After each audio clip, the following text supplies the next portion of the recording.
So in this video, I'm just going to kind of walk through a little bit of my post-processing in Photoshop after I've exported into Lumion to kind of give it a more finished look. Usually I'd spend a lot more time kind of going through this, but I'm really just making this view just for the sake of this tutorial. So once I have my view set and all my settings in Lumion, I'll get ready for the export. And these are just some of the settings that I use. I guess I could make another video kind of going through all of them, but that would probably take a little bit more time, but just let me know if you want to see it. So once I have everything ready for render, I'll usually render out in desktop size and just render a whole bunch until I figure out exactly how I want my view and everything. And once I figure that out, I'll then render print or poster depending on how big the final version needs to be or how much time I have for it to render. Another thing that I do in Lumion is selecting these different additional outputs, because then that'll kind of help with being able to select different parts if there's a lot of detail. And once it's rendered, it'll kind of look like this. That's just kind of the final export, and these are some of those additional outputs. You see it just kind of keeps everything a little bit more separate. So if you wanted to click this wall, it's easier to select just a blue than it is picking up the shadow and all the other information. And I've already have this exported, so then I'm just going to jump over to Photoshop.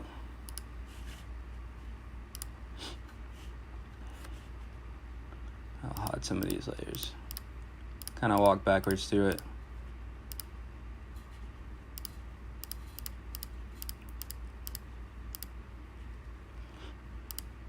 Alright, and then this is the image that I started with in Photoshop. So the first thing I'll do is usually just duplicate this bottom, or the layer that you start out with.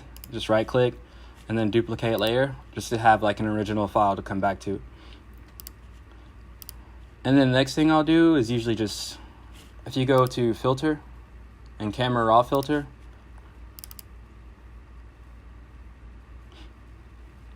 that'll just kind of bring up these settings. And I'll just kind of go through these to make it look a little bit better.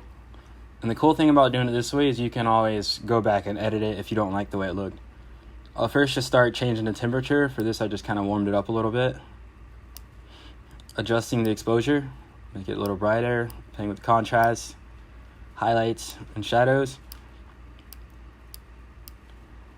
And I guess as before, this could be a whole nother video and just kind of going through these settings in itself, but this is just a really quick kind of broad walkthrough.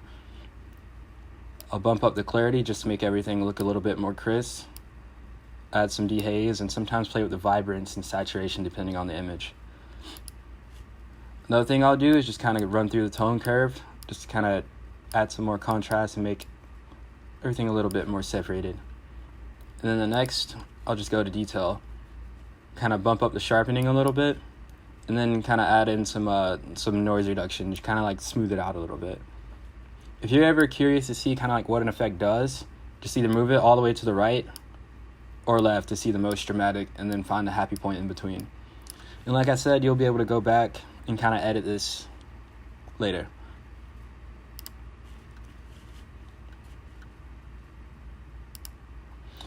And then the next step that I did was just kind of adding in some more shadow to it.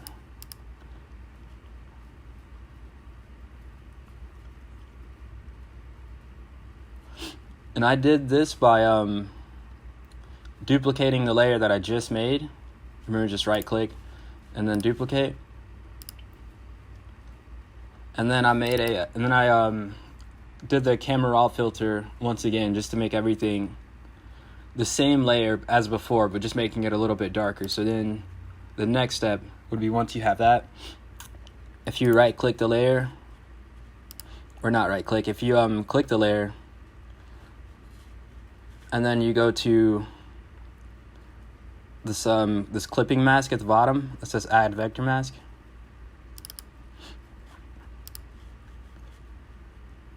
and just select that. And then once you have that selected, you'll be able to paint in black or white to add and subtract certain sections of the photo. For example, you can just see kind of how it's adding in the layer that's above. And to make it do the opposite, you'll just click this reverse button here, and then you'll be able to do it.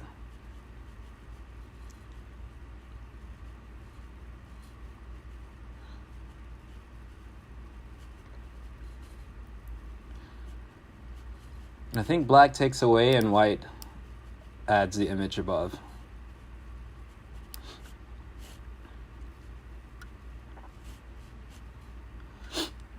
And once I had that done, the next thing I did was kind of add in some scenery to the outside of the view. I guess I'll do this.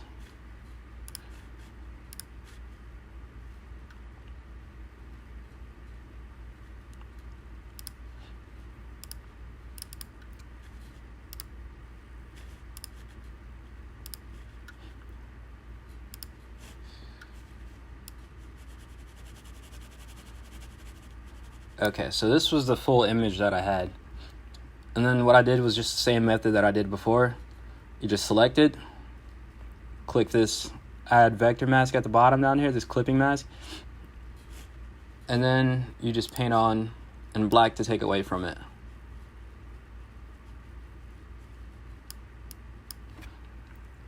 And remember, if you hold shift, you can make straight up and down, or right and left.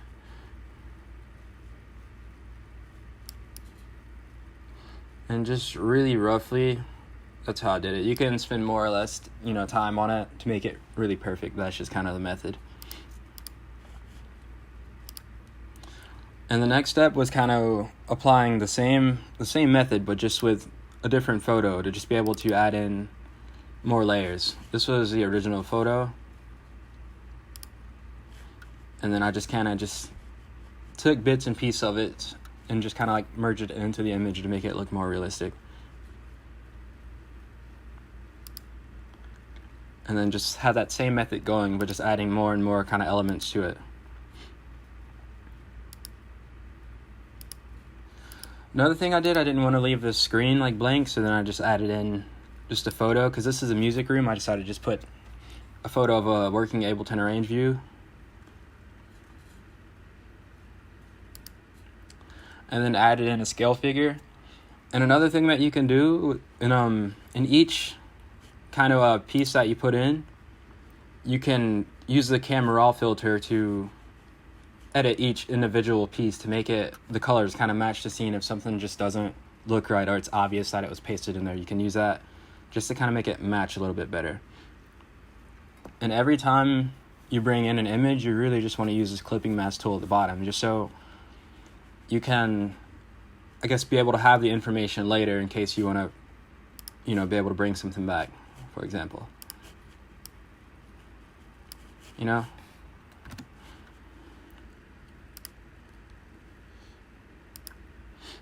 then I added in shadow. And this was just done by a quick, I just copied the figure from below, duplicated it, and then I did a horizontal flip on it, or a vertical flip on it, and then added a Gaussian blur, which can be done by if you go to filter, blur, and then Gaussian blur. That just makes it look a little bit kind of more subtle. And then adjusted the opacity, and then the same clipping mask technique as I applied earlier.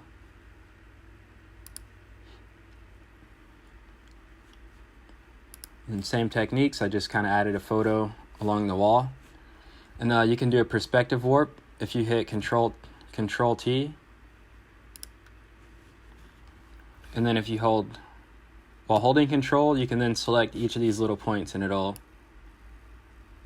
kind of you'll be able to adjust the perspective of it.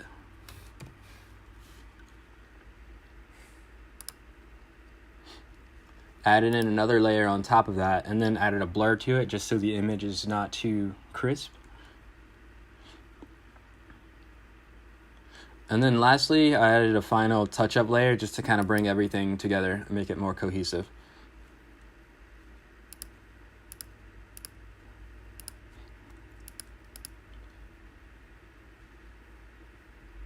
And another thing that I should probably point out is if you wanted, let me duplicate this really quick.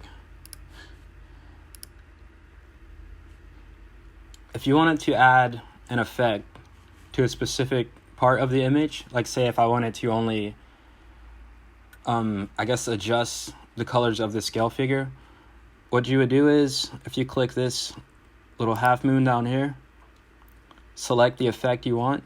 For this one, I'm just going to make it super exaggerated, so I'm just going to go to exposure, kind of turn that up, or actually just a sec.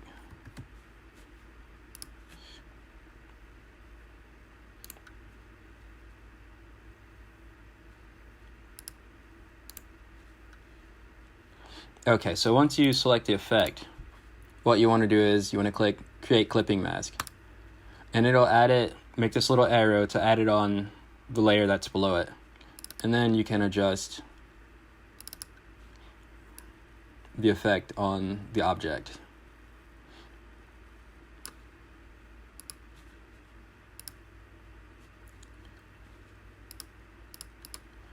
And yeah, that's pretty much it. This was just really just a quick kind of like rundown, or to just get like the overall feel of the workflow. I guess if there's anything that was unclear, just kind of like let me know, and then I'll go back and try to make another video on it. Maybe plan it out a little bit more so it's a little bit, I guess, more fluent. Or I could even, I guess, start from scratch if that would be better, but I guess just let me know. And thank you for watching.